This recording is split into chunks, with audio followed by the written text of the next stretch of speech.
Assalamualaikum warahmatullahi wabarakatuh.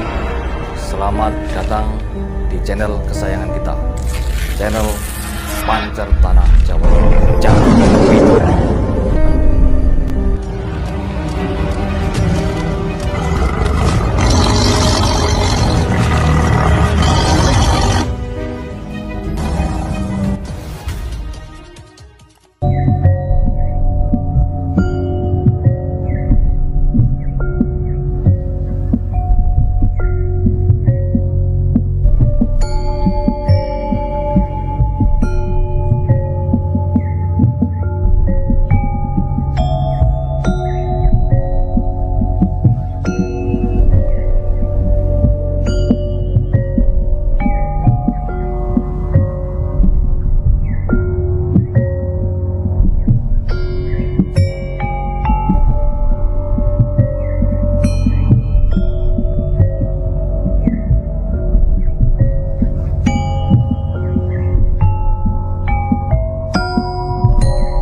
Assalamualaikum warahmatullahi wabarakatuh.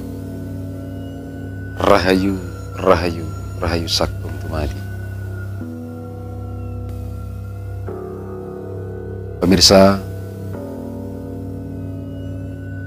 channel Cangkep Itu dimanapun berada, pada malam hari ini kami bersama seluruh tim Pancer Tanah Jawa Cangkep Itu akan mengadakan penelusuran tentang mistik dan misteri yang tersimpan di makam wali Allah, makam Sunan Kuning, Macan Bang, Kecamatan Kundang, Kabupaten Tulungagung. Untuk selengkapnya, jangan kemana-mana, tetap simak channel kesayangan kita, Pancer Tanah Jawa Cangkep Itu.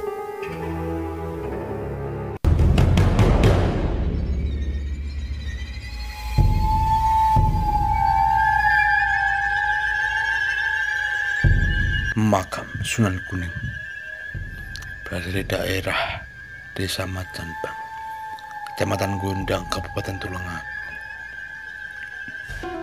Sebelum memasuki area pemakaman, kita akan memasuki pintu gerbang yang berwarna putih. Lokasi area makam dan Masjid Sunan Kuning dikelilingi pagar batu bata kuno dengan tinggi kurang lebih 1,5 meter, dengan panjang kurang lebih 55 meter dan lebar kurang lebih 45 meter. Makam Sunan Kuning sendiri berada di sebelah barat masjid yang dikelilingi pagar batu bata berukuran besar. Sebelum memasuki makam tersebut, kita jumpai pintu kayu yang berukuran tinggi 1 meter, sehingga kita akan masuk harus dengan jongkok.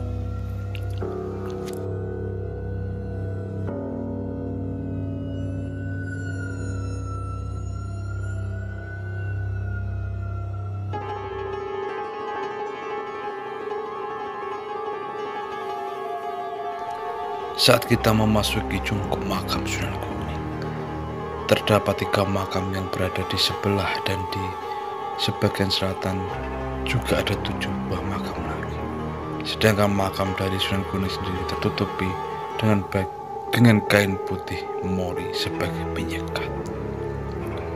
Di sebelah selatan cukup makam Sunan Kuning yang dibatasi dengan tembok tebal terdapat makam-makam kerabat dan keturunan dari keluarga Mbah Sangidin.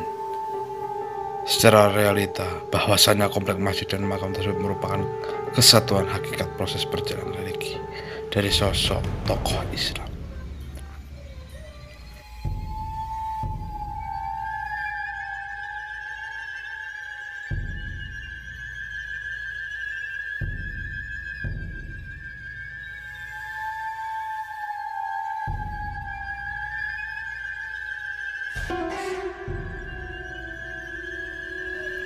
Menurut legenda dan tradisi tutur lisan yang dipercaya oleh masyarakat sekitar yang diceritakan oleh juru kunci masjid dan makam Sunan Kuning di desa Majanbang, bahwasanya dahulu kala ada seorang wali yang sakti.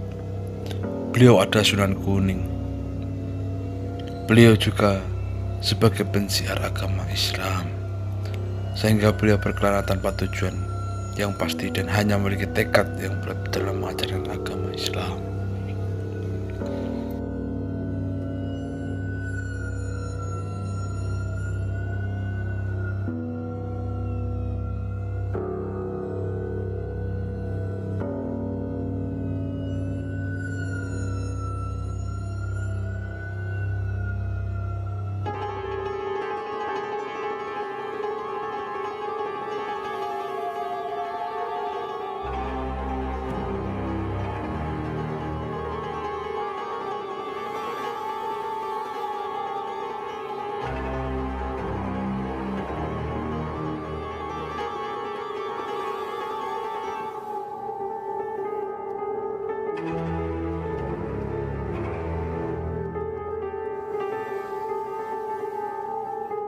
Pada suatu hari, singgahlah Sunan Kuning yang mempunyai nama asli Zainal Abidin di sebuah alas. Jelasnya alas atau hutan tersebut bernama Hutan Semampir. Di tempat itulah beliau bertemu dengan seorang dari Udowo yang tidak lain adalah legenda Udowo yang mempunyai kesaktian dapat merubah wujudnya menjadi seekor macan. Dalam pertemuan tersebut terjadilah adu kesaktian di antara mereka yang akhirnya Sunan Kuning dapat menaklukkan dan menjadikan seekor macan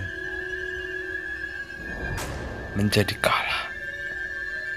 Sang macan itu memutuskan untuk mengabdi kepada Sunan Kuning serta mengikuti kemanapun beliau pergi, serta menurut apapun perkataannya diucapkan oleh sang Sunan. Sehingga macan tersebut menjadi anak buah Sunan Kuning. Sekian lama sang macan mengikuti Sunan Kuning kemanapun beliau pergi, hingga sampai akhirnya sang macan berkata, "Saya sudah mengabdi kepadamu dan menuruti keinginanmu. Sekarang aku hanya ingin minum arak." Diberikanlah 2 mangkok arak oleh Sunan Kuning.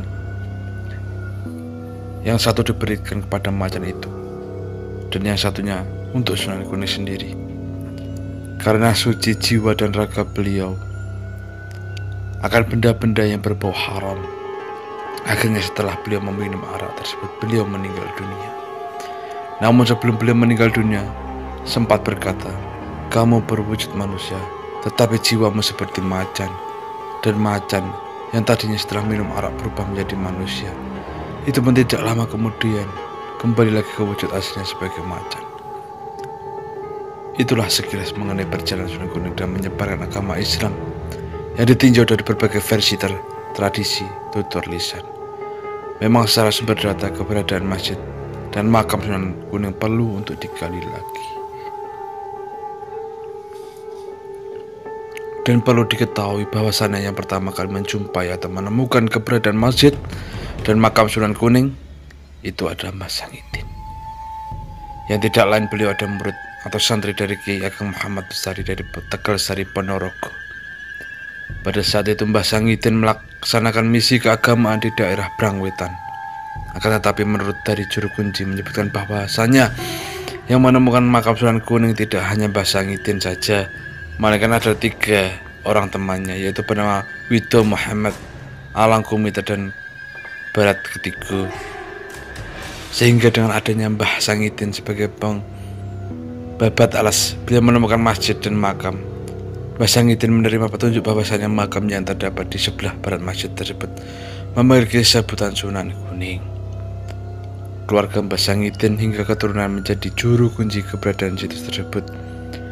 Nilai terpenting dari adanya masjid dan makam tersebut tentunya memberikan sebuah pelajaran bagi generasi bahwasanya sosok tokoh penyebar Islam senantiasa memiliki keagungan. Kini situs bersejarah tersebut menjadi objek wisata religi bagi masyarakat. Wallahu a'lam bishawab.